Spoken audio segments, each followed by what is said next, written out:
All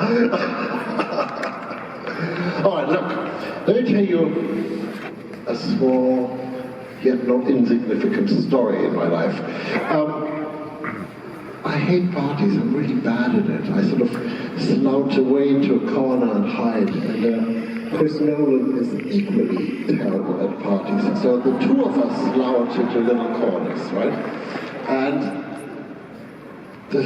what do? We talk about movies, we talk about those sort of things.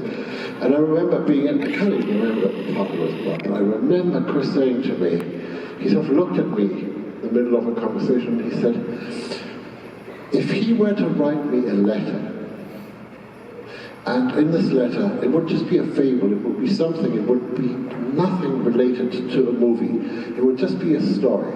Would I give him one day and write whatever comes to me from that fable? And sure enough, a letter arrived, typewritten, and I knew it was on Chris's dad's typewriter. I had, thick paper, so I knew there were no carbon copies, and it was an original. It was really a fable about what it means to be a father when, your son looks at you for the first time, and you can never actually just look through your own eyes anymore. You're always looking through the eyes of your children. And I sat down, wrote something, and about 10 o'clock at night, I phoned Chris's house, and his wife Emma answered, and I said, look, I've done something. Do you want me to send it over?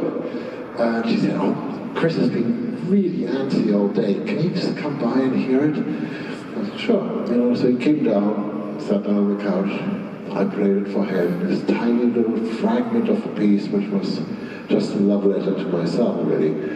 And I got to the end of it, and I said, so, what do you think, Chris? And he went, I suppose I'm going to make the movie now. And I said, what is the movie? And he started to talk about space and, time and space travel.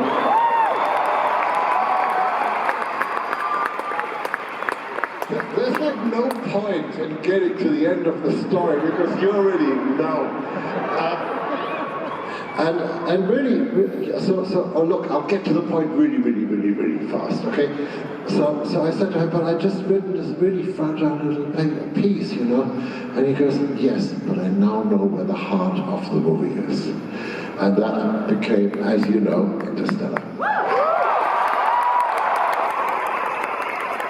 And to really pull this off, you might have noticed that pretty much everybody in this band plays more than one instrument or sings or whatever. And Leia studied opera, and she has just the most gorgeous. Actually, there are many people who study opera and they have a pretty great voice, but she has an exceptional voice. And let's just go.